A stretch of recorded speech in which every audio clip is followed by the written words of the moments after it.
So good morning, ladies and gentlemen, from wherever you're logging in and watching.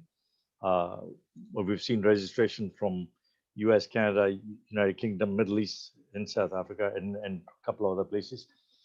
So welcome to this fireside chat, fancy that conversation that we do on regular basis. Today we are very fortunate. So my name is Bashir Fancy.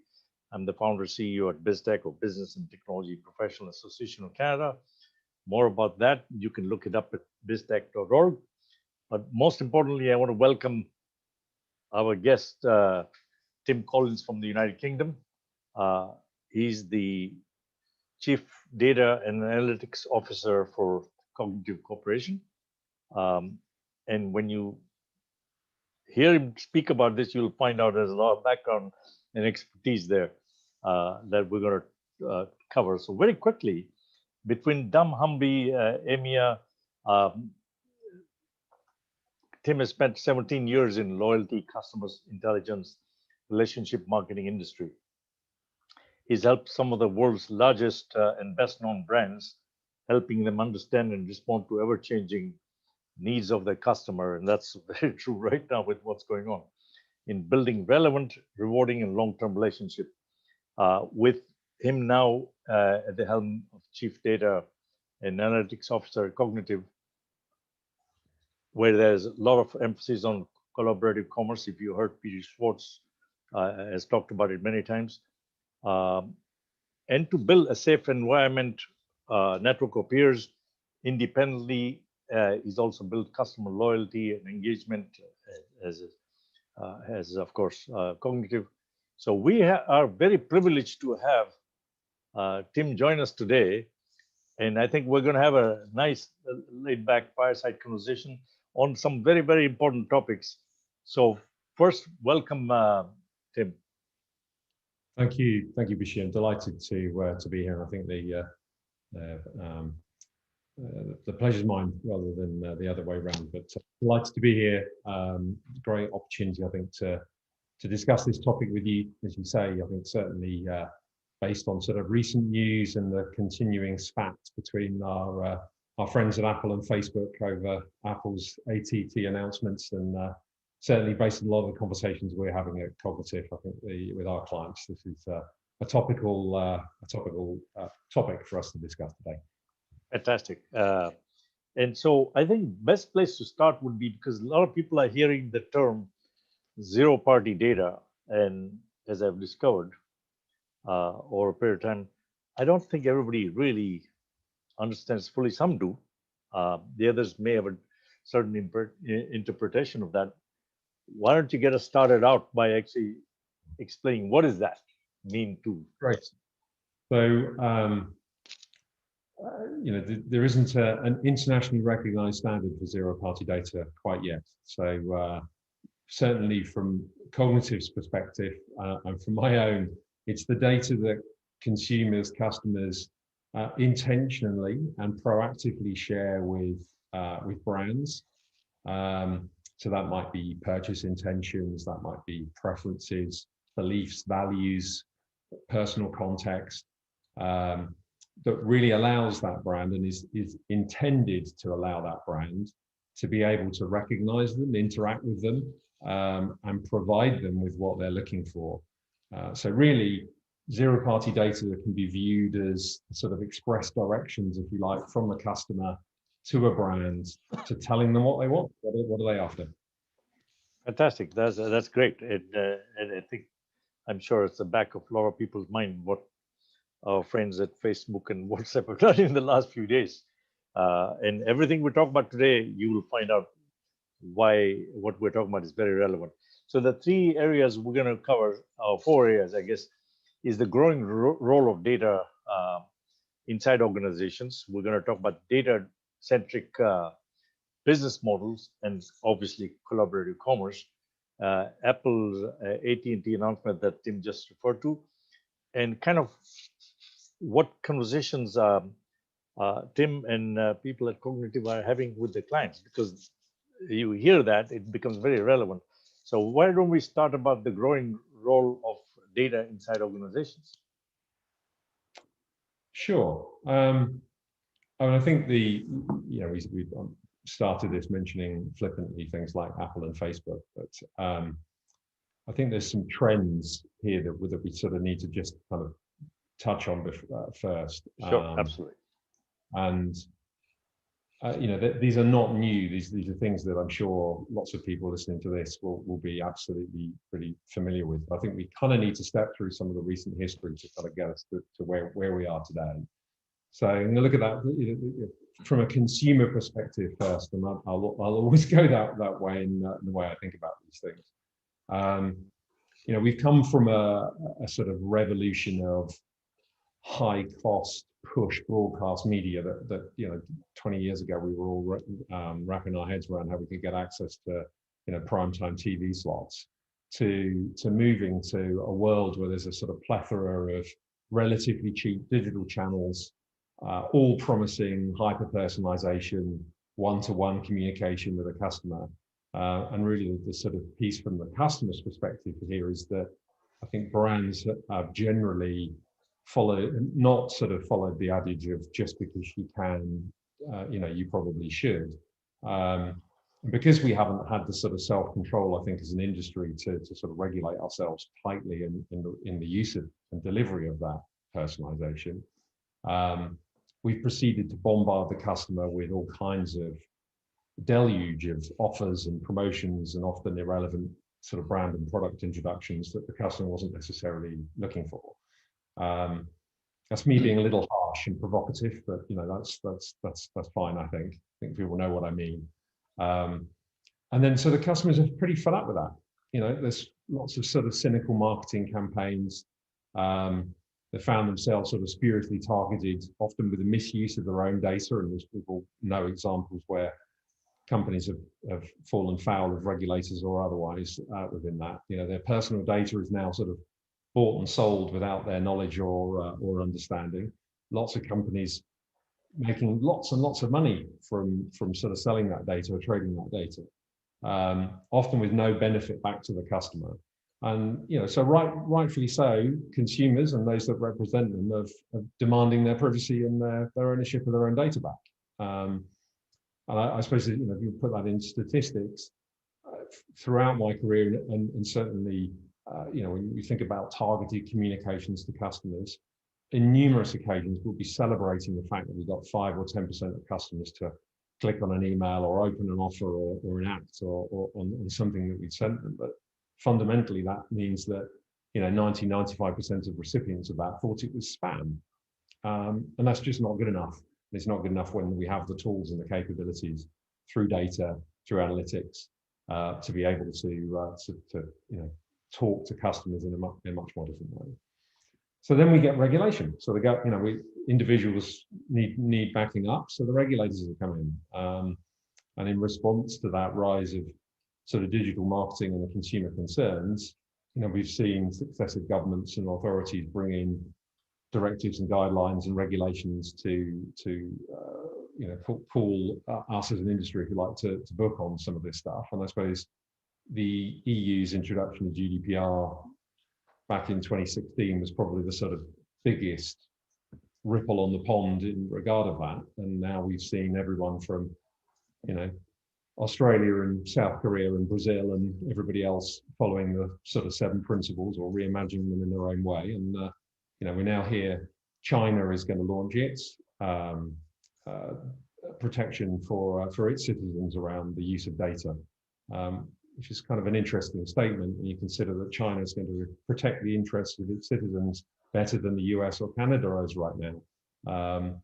So with 76% of countries, that was a fact I pulled off the web before this chat, now drafting legislation or legislation in place, we haven't got any choice, as an industry, but to respond to this. And if we go back to the EU, Google, British Airways, H&M, Marriott, all big global brands have all received fines in excess of 20 million euros.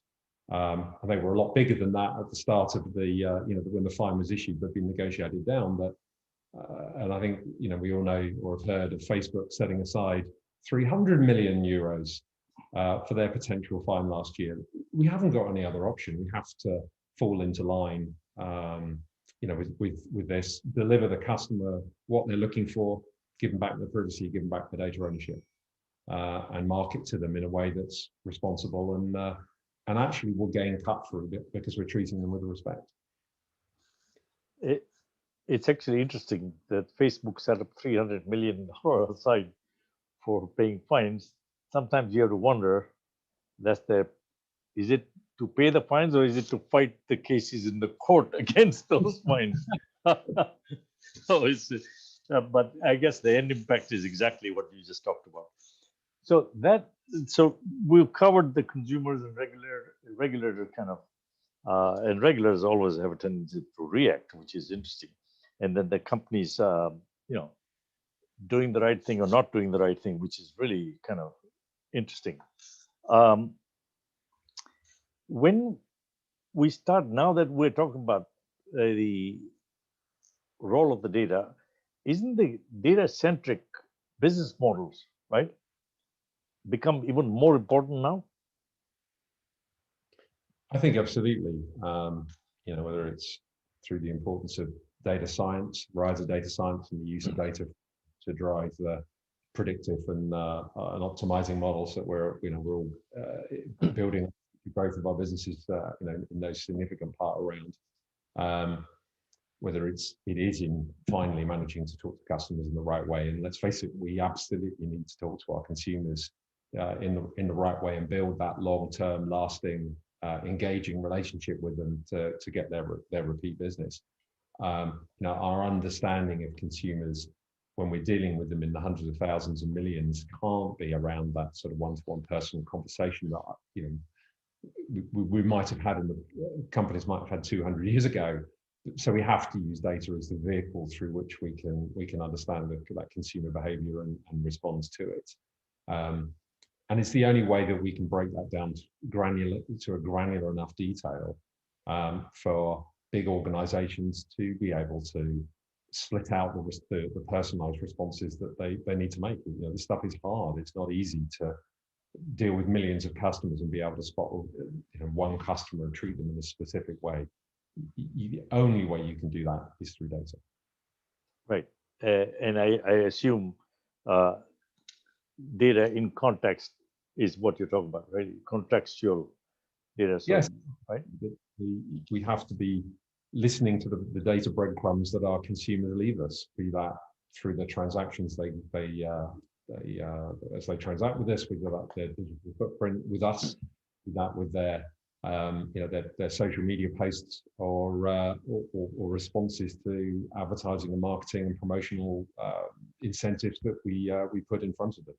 All of that gives us unique insight into the customer. None of that's new. We've been doing that for years. But I think what's changing in that sort of data-centric function is where data has become so important to what we're doing. And we've all become pretty sophisticated on our use of it and what we can leverage it for, both in terms of making business decisions about what our own internal organizations need to do, supply chain, operations, products, design, all that kind of stuff is data driven now in a way that it direct from the consumer.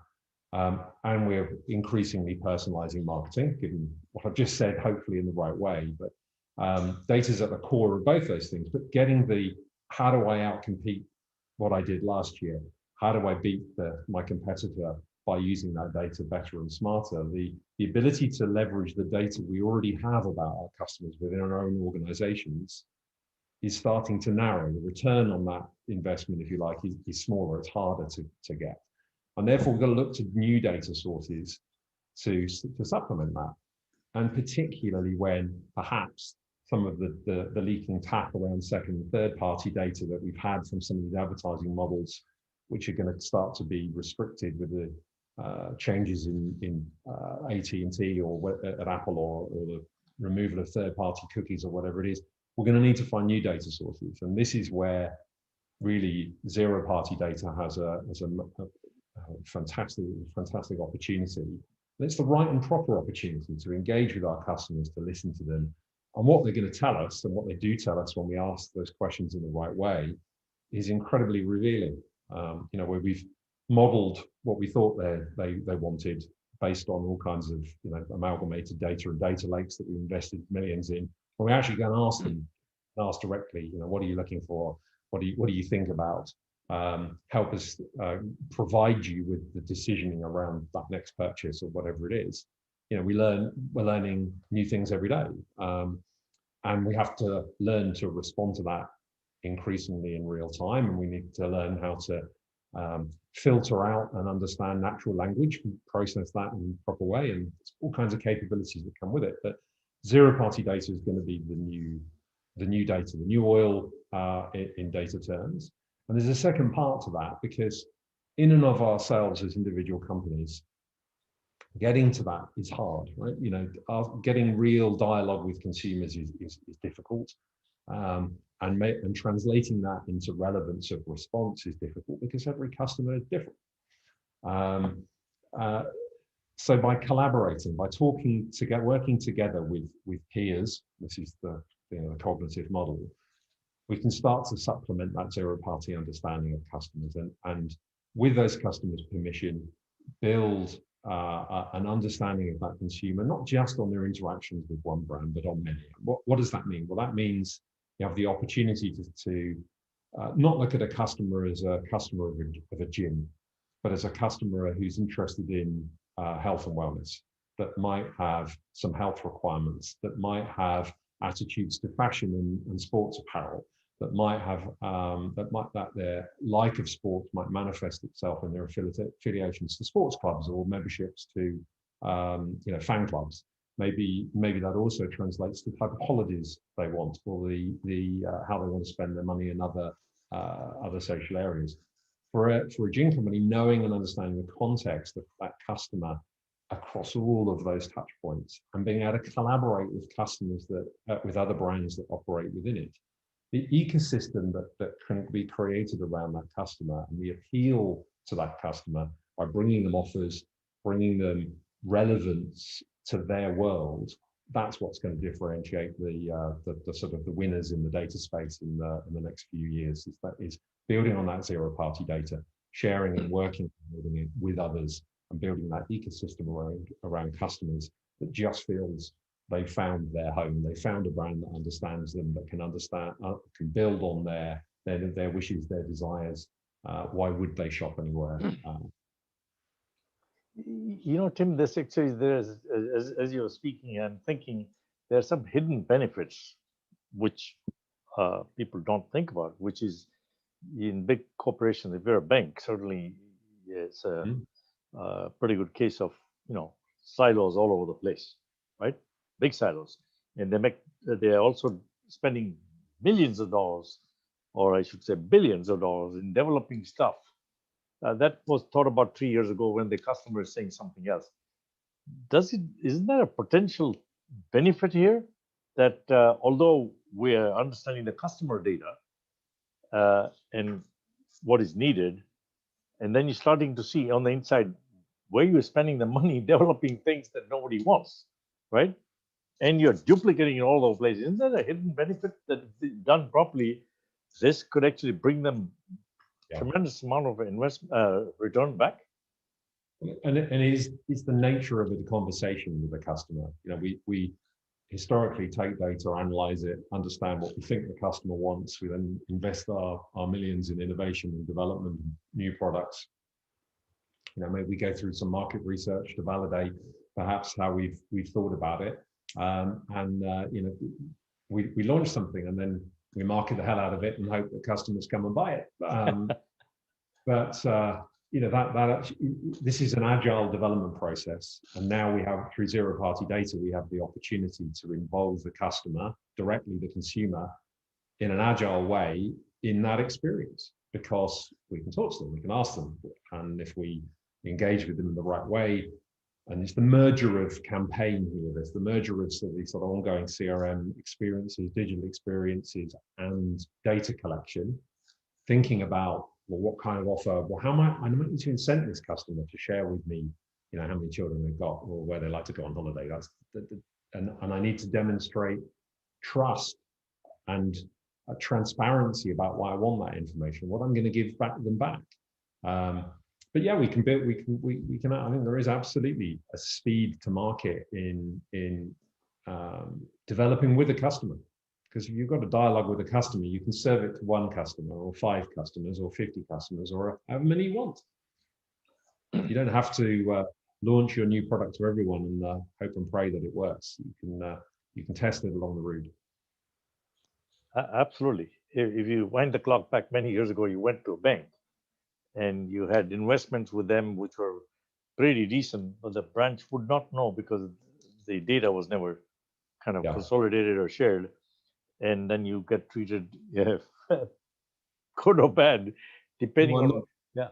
Sorry, I go wouldn't ahead. want to criticize many banks, but you're absolutely right. I mean, as a bank customer, you get one division of the bank telling you that to use your debit card, another division telling you to spend it on your credit card, and another division of the bank telling you should be saving it with them, and another one telling you that you should be getting involved in their stock and share sale program or paying off your mortgage more quickly. As a consumer, that just leaves you confused.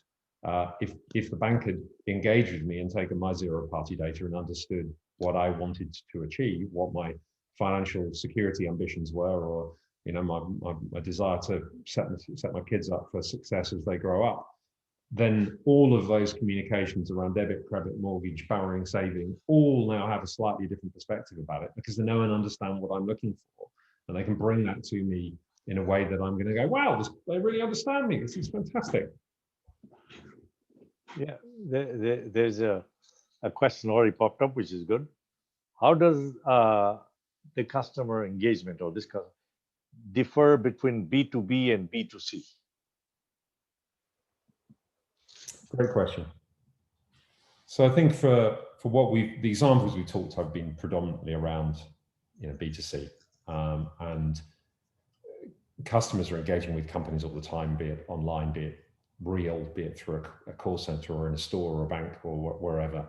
I think that's kind of clear. I think from a B2B perspective, it's harder, right? Because the end user of a B2B service might be an individual, but it's often a department or a division or many people with many different perspectives across it. But it doesn't mean that as a B2B company, you shouldn't be using zero-party data.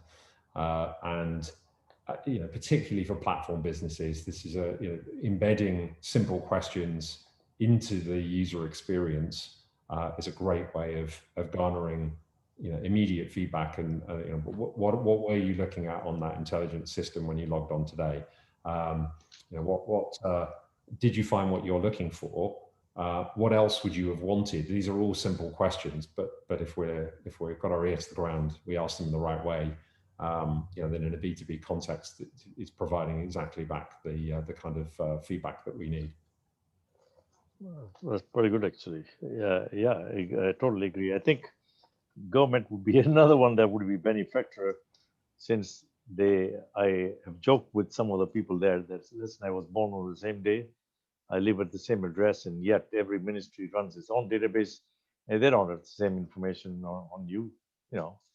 Different people have different data, and now we see sometimes people get fined for not paying fine that was already kind of waived in the court. So you have to wonder what exactly information they're looking at. But I think people would be very interested because of how Apple is playing it, especially the Apple ATT announcement. You want to talk about that because that's very interesting as to how they're playing this. I think it's a very shrewd move. I mean, there's two ways of looking at it, right? One is they as an organization make their money through the app store, and they don't need consumer information as part of that. And there are now hundreds of thousands of organizations that need to be in the app store and benefit from it. So I think the Apple's opportunity to be the people's champion, given that's how they're now positioning themselves in this, responding to all that legislation, really sets their stall out. And I think that's the best way to go, is to say, to consumers, look, we're going to be completely transparent. There are organizations that use our app store that up to now have had access to your personal information. We believe you as the consumer have a choice about whether you want to share that. So we're going to give you the option. Tick the box if you don't mind, or tick the box if you want to WhatsApp. Great. Now that that's very nice of them. Thanks very much to and it's easy to applaud them for making that decision. But obviously there's a lot of organisations who were relatively dependent on that data, and they've announced that app tracking transparency piece pretty quickly without a lot of warning, and we're all going to have to respond to that.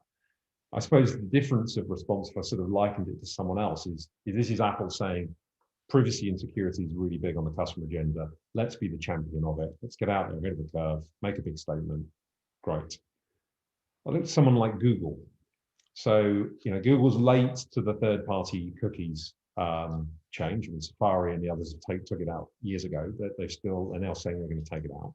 I'm not going to be cynical, but perhaps that 57 million euro GDPR fine was a considerable factor in this. But they're not citing customer privacy for taking out third-party cookies. They're saying it's a non-sustainable investment. Is the reason for the change. And you're reading about what they're doing. They're now reportedly working on something they're calling FLoC, so Federated Learning of Cohorts for the analysts amongst you, which is effectively, they're still going to track customers. It's just they're going to aggregate those customers together into cohorts, groups, which then means that rather than getting an ad on Google that was relevant to you, or at least intended to be relevant to you, it's now going to be less targeted because it's going to be you in a group where you're less focused. It's a less relevant content, less targeted. And yeah, the advertising and publishing industry that's been, using that lifeblood from Google for as a large proportion of their ad revenue is going to have to go and think again. So Apple being the consumer's champion, Google screaming and kicking until the end and not kind of getting with the party quick enough, perhaps. Like you said, it's a master stroke from Apple, regardless of why they did it, because it puts them in a trust category that, look, Apple is not abusing, right? And I think customers are asking us, what do we need to do? How do we progress with this? What sort of response should we be taking? And we're listing 4 things, and we're saying to them that you need to be completely transparent with a customer.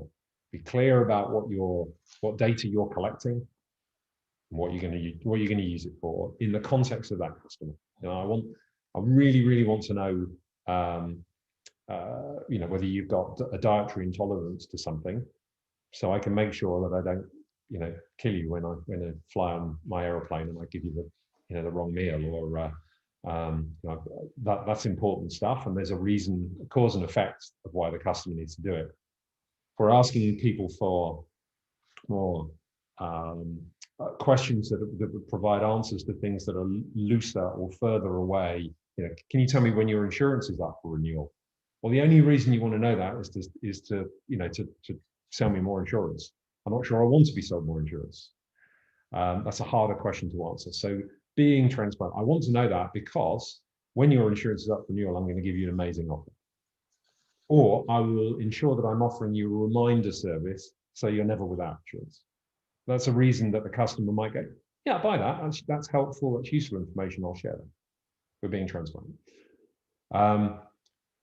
Reciprocity is the sort of second thing we're saying. So, look, increasingly skeptical, savvy customers, which I talked about before, they're kind of understanding that their data has a value. They're understanding that organizations want it, and they're gathering it and extracting value from it, and they want something back in return. That obviously for a Google Ads or a Facebook, they're providing a service that is inexorable to the way in which we're leading our lives these days, and access to those ads is the way that's funded. That's not going to change, but reciprocity says, okay, I want to absolutely understand what is the exchange here. I'm going to give you this data or give it access to me as a customer. You're going to do this, and I'm going to get what.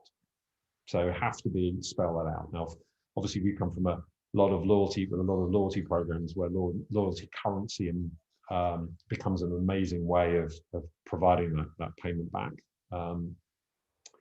But it has to be a kind of overtly part of the ongoing dialogue with the customers. I'm asking for this, I'm going to do that with it. This is what you're going to get for it. The next one is control. The customer has to feel in control in this. We have to give them the options to actively opt into stuff. We can't just say, opt out when you don't want to. We've got to say, come and be part of this. If you don't want to, leave, but we'll willing to control that. And one of the challenges we've got is we start to get organizations collaborating around customers with their customers' permission. When that customer removes that permission, then we've got to get that feedback back to both of those collaborating parties and manage the right to be forgotten in GDPR parlance in the right kind of way. So customer has to be in control. And the last piece is everything here is about building trust with the consumer. And it's through that trust that they'll share more with you, and that the ensuring the security and appropriateness of use around the data, are now table stakes. We cannot put ourselves in risk of being seen by the customer to be doing something, that's spurious or dangerous, because the people will vote with their feet. Now, Apple, AT&T, back to your kind of question. Early signs, certainly from the US, is that somewhere around 90+% of customers are saying, no, I don't want to share my information. I think that's probably going to be at the extreme end globally, but that's huge to say that as Apple consumers, they don't trust the brands that they're using apps on every day to share their information with. So that's a great measure for across all industries. That's how much our consumers trust us to have information about them. 95% of US customers don't trust companies enough to share information with them. Wow. That's stunning. Yeah, that's yeah, absolutely. Just an offshoot of that is part of the problem. The fact that, and I'm now talking about consumer, although we're talking about corporate the companies doing stuff, but hasn't the part of the problem been messed up further because of the fact that it's free and consumers then, the reason why we got into the mess in the first place is it's free, so it should be good, right? Yeah, I think look, I think Google's a great example, right? We all, it's become a verb. We're all on it. We're all using it to some extent. And there's this sort of expectation of what do you mean if there's no adverts, I'd have to pay for access to it? Well, of course there would, but we've lost the reciprocity equation for users of Google has been forgotten. They've not been clear about how that works, how this is funded. And perhaps we need to have the alternative of, I would pay a subscription to have an ad-free Google experience and access to all the wonderful things that they make available, from translate to maps and everything in between. Or I can, I'll accept a level of ads. TV's already going this way, right? You can choose to pay or you can choose the ads. I think that's the openness, that's control in the consumer's hands that I talked about. It's fairly obvious to me where this is going. We just got to get on the bandwagon. I think that's very important. I don't know if it's a question or a comment from Tom saying, I think B2B buyers feel like a fire was aimed at them. Interesting. I think it's more a comment than a question. The other question was that we are collecting data. Are we able to effectively use that data to drive any real business? Yeah, and I think this is, I ran the customer intelligence business for the last 5 years, and was a sort of key part of it for a long time. And I think as technology has allowed us to sweep up all these different data sources into ever enlarged data lakes, and our data scientists excite us with stories of the next algorithm that's going to make us gazillions. It's easy to sort of fall into that trap, and I think really for me at least, this comes down to some real basic stuff. What are the business imperatives we're trying to solve for as organizations? What are the fundamental questions that if we could answer, would make the biggest difference? Then the question is, well, what data do I need or would I benefit from to be able to answer that question? Not what data have I got, how shall I fish in my data lake to try and find the fish that's the answer. Start with a question in mind, find the data you need. And that's where I think we are increasingly finding that through collaboration, brands will find the data they need, not by buying a list of third-party data and not by, kind of some latent historic information that they may be borrowed from the partner in terms of second party, but live data, information that they can use now. And then it is building that into business processes, building that into operational decision-making, translating the outcomes of those data scientists into something that business people can use, that are really linked to a business process. That's how we get value from this stuff. Be really hard on what the question is, hard on what data you need to be able to answer it, and then make sure you've got enough of it and in the right way presented to the right people in the organization to make the decisions day in, day out, or in better yet in real time, as part of the dialogue with the customer. So that brings up a couple of questions. One is the revenue generators within the company or the guys who plan, they need to take a step back and really rethink this, because we don't know where it's going to go, right? What changes will happen. And we know the regulators have a tendency to react or overreact is probably the best way to put it. Self-regulation doesn't work, so we know that is a challenge anyway. But that's the one part of the problem in terms of revenues and how you go about it. Isn't there a second challenge, and you can take your time to comment on that, is that we're seeing, for example, Google now has a Google suite and they do all sorts of stuff, and we know that now companies kicked out, I think it's called Skiss. I haven't looked at it in great detail, but you can do exactly what you do on that. It's like a not-for-profit type organization, no different than Brave, which is a browser, says, okay, if you share your data with somebody, we will give you some money back. So is that a potential model between the two when you look at the revenue?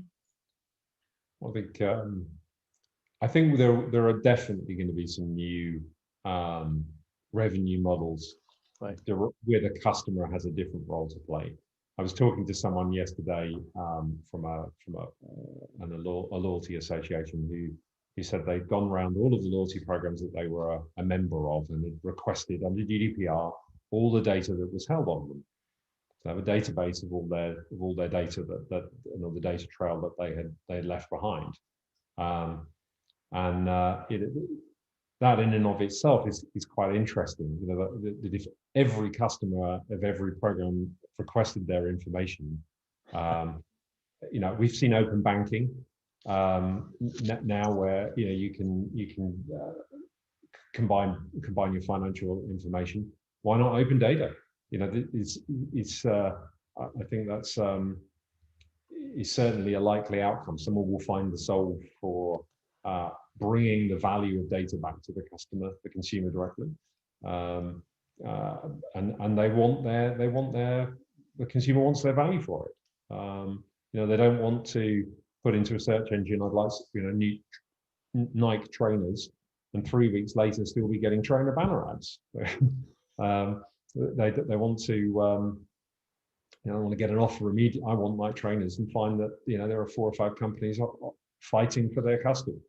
And if they're prepared to sell their intention, their zero-party data, that I want to buy a pair of Nike trainers, by the way, they need to be this color, this size, available to be delivered on this day.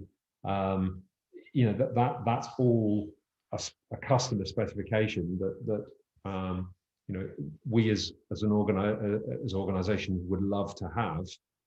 Actually, the customer is now increasingly aware that information about themselves has a value, and we may end up paying them for it. Yeah, that's actually very interesting. So I think it's a moving target. They need to stay on top. Is basically what your advice is, which is pretty good advice because this business. But uh, that's why I referred to when I said, without naming any banks or whatever, a project that they'd approved 2 3 years ago, right? Requirements had run 2 3 years ago, and they went ahead with it because the money was budgeted. I mean, are you kidding me or what? But this is how they operated, because as long as you're getting the profit on the other side, you got monopolies, you get away with it. I think that's going to be under a lot of stress, that type of thing. So yeah, I think you're hitting some very interesting parts. We haven't even talked about what China is doing in this area, and I'm talking about specifically Alibaba and all that. You want to Well, comment? you know, we mentioned the Chinese government putting in their series of legislation, and I think that might be a surprise to people. Um, but I think for any platform business like an Alibaba, like Amazon, perhaps um, they're not their business model is about selling stuff to people. Their business model is driven by data. The way in which you search for the products that you want within their platform is in and of itself sharing some level of zero party data. You know, I want this.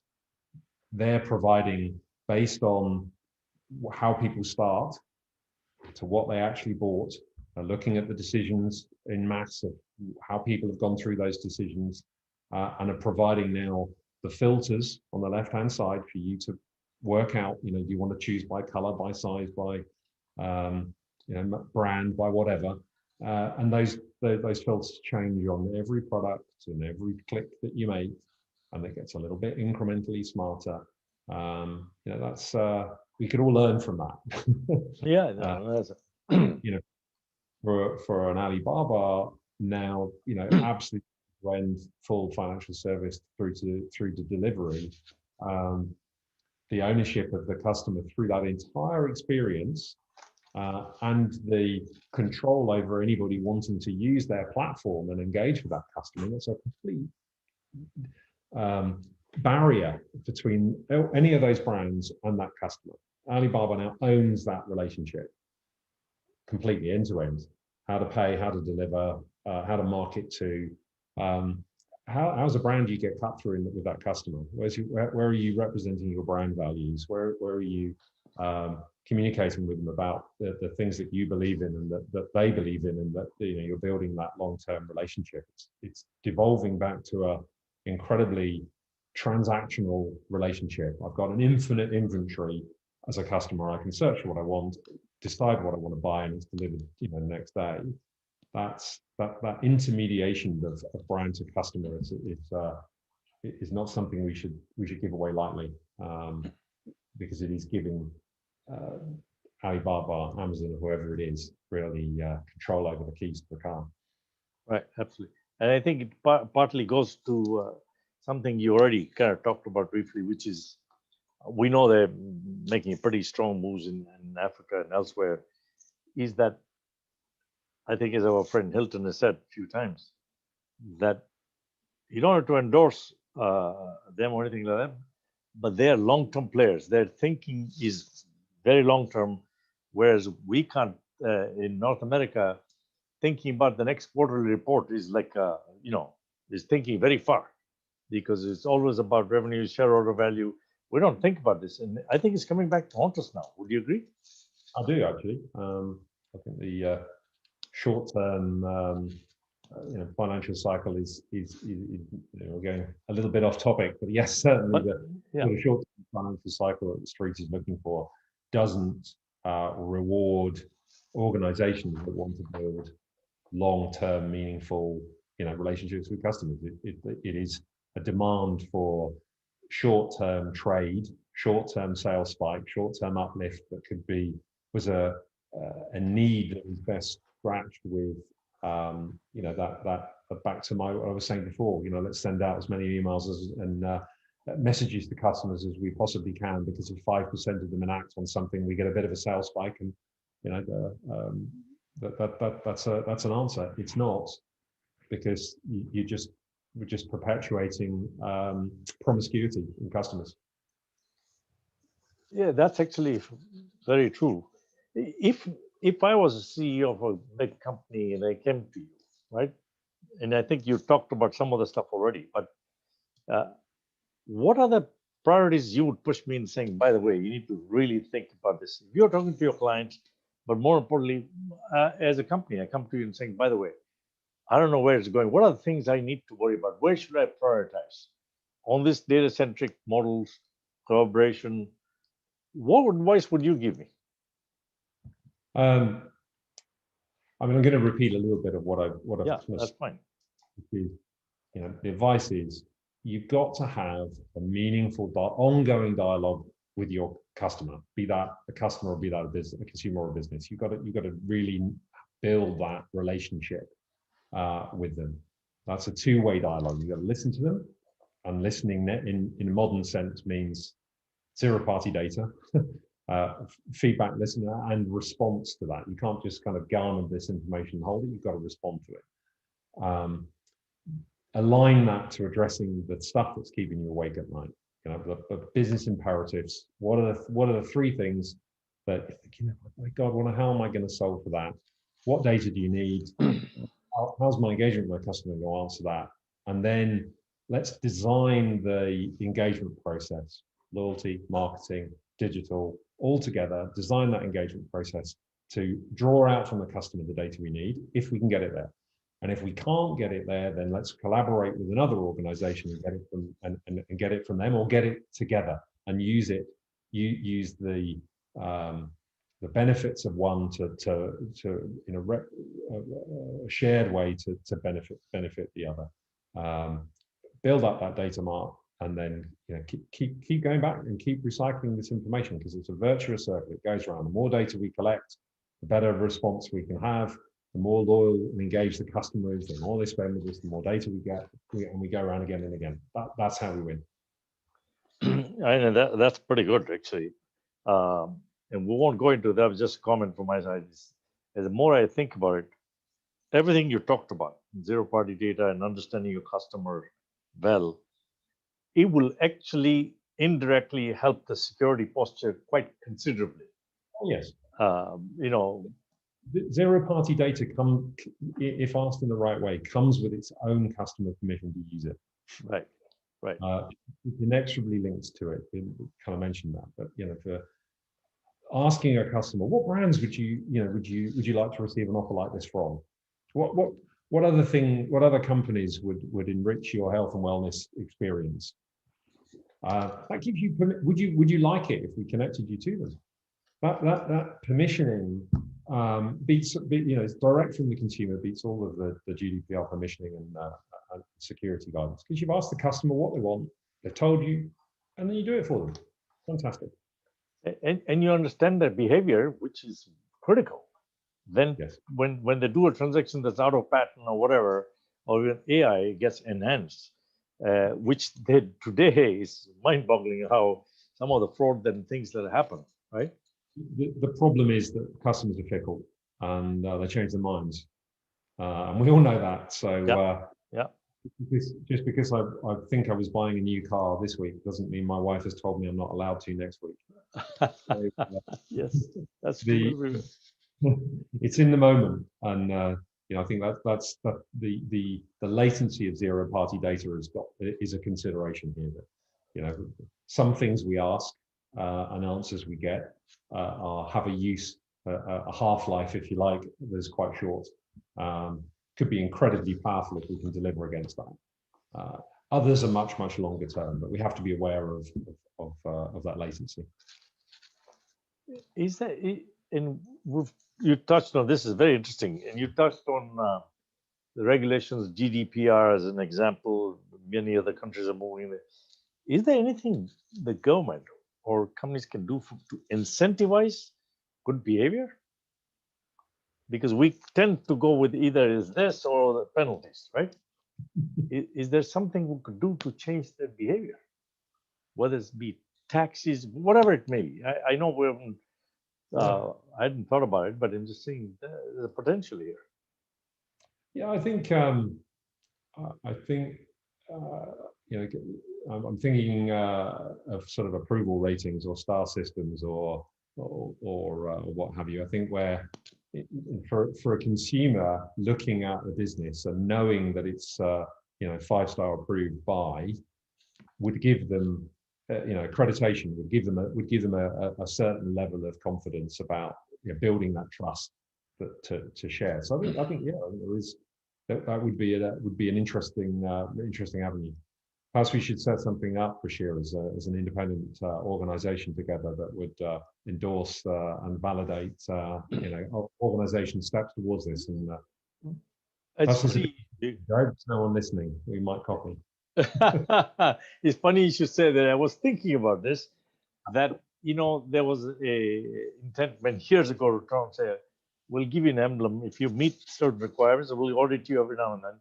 That you do that, we'll put it on your website or as part of your business to say you're a trusted entity, right? So that people can do business with you with confidence that these guys do meet the bar. I guess as all these sort of famous case studies show, though, it's the one-off failure that just strips away all that trust in one foul swoop. Right. And it's so difficult to rebuild.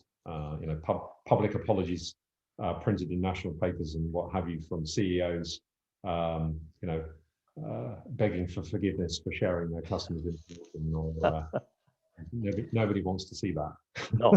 No, absolutely not. And the accreditation then becomes, is so on-off based on that last worst behaviour. But yeah, I think customers do want to understand the relative merits of organisations. So if there was a way to reward good behaviour, why not? Right, because you're baking into the culture, not painting it on. So really, it becomes part of everyday thing. I mean, when you look at many of these compliance areas, the auditors come in once a year. And I remember in the old days, not much has changed. It's changed differently. Is that everybody would be running for cover? That the auditor is here. Why would you run for cover? Make me a friend, right? Do the right thing. Use me to actually understand where the risks are. Which is, if you look at the risk management roles, it's not there. Then you got security guys in the left side, but it's all revolves around data-centric models, really, at the end of the day, to understand, right? So that brings me to a question, and you can take whatever time you want, because from my standpoint, be the final question, unless somebody else has got it out there, is that everything you talked about many years ago, and I've always seen security in that area, but not that people do that. Isn't this a significant competitive advantage if it's done properly, the trust that you talked about, if done properly? I absolutely think it is. Customers are looking for people to take the lead in this. They're uncertain of who to trust, because, as we've said, big household names have been found wanting. So I think for any organisation that can paint themselves and act, this isn't about just sort of marketing. This is about action speaking louder than words. But perhaps following Apple's lead, but being able to demonstrate that you've got the customer's back, that you are going to curate that information, give them back what they're looking for, help them lead a better life, whatever it is. I think that is the key differentiating factor that will build customer loyalty. That's where my career has been, building customer loyalty. Customers want to trust, and they are loyal to companies that they can trust. And increasingly, that trust is about data privacy, data security. So yeah, I think it's going to be a key differentiator between organizations and something that we need to get on top of. I think that's fantastic. Is there any parting thoughts you want to park that people can rethink? Because I think there's some phenomenal things here. And for the people who are actually watching it now, we will have, of course, the recording will make it available, because there's so much of stuff fantastic stuff here that you may actually need to hear it a couple of times to understand what was talked about, because we've covered some significant area. And I think I'm convinced that we need to do this again in part two, because there's a lot of stuff here, right? Uh, Yeah, I think this is new. We're all learning this together. Our cognitive, as you said very nicely and eloquently at the beginning, in introducing me, is about collaborating, getting businesses to collaborate around this, and actually, it's collaboration around this as a topic, which will put us all on the right path. So, would welcome further conversation with anyone listening to this or watching it later. And we're forming our opinion as this stuff kind of rolls out and working out what best practice looks like for zero-party data, for collaborative data, for how we solve for a world in which access to data is going to be somewhat different, and we'll do that together. So Absolutely, and I look forward to that. And the answer is yes. I think we need to do that, because there's a tremendous amount of information, and this is kind of changing real time. The people who are involved, right, actually consider themselves, privileged that they can actually play a leadership role here by doing the right things, right? absolutely. And you're obviously doing that, which is fantastic. And anybody who was wondering what Tim's background was, well, guess what?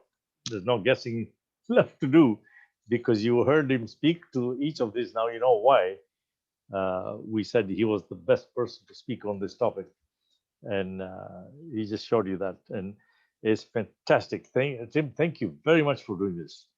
Right, absolutely. And Fun. even sitting on this side, I have to say that I've learned a lot of new things, and I've also seeing some comments that have come in equally good. And I think as people go through and hear this thing again, they will realize what we're talking about.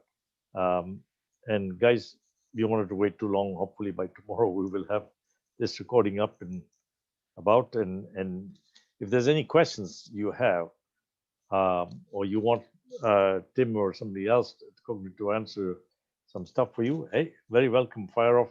The contact information is there, or you can send it to us and we'll put you in touch. And we'll try and do more things like this. Is what we try to do. So, and we thank Tim from the bottom of our heart to have spent the time today to help us out. It's actually 6 p.m. for him, so it is, right? And I know it's very hot here. As I was going to wear a jacket, my wife did the smart thing by turning the air conditioning on, and I was about to take it out. So, anyway, thanks, Tim. Fantastic. I really, truly appreciate your doing this, and we will be talking to you offline to, take this further. So, all the very best for doing this, and let me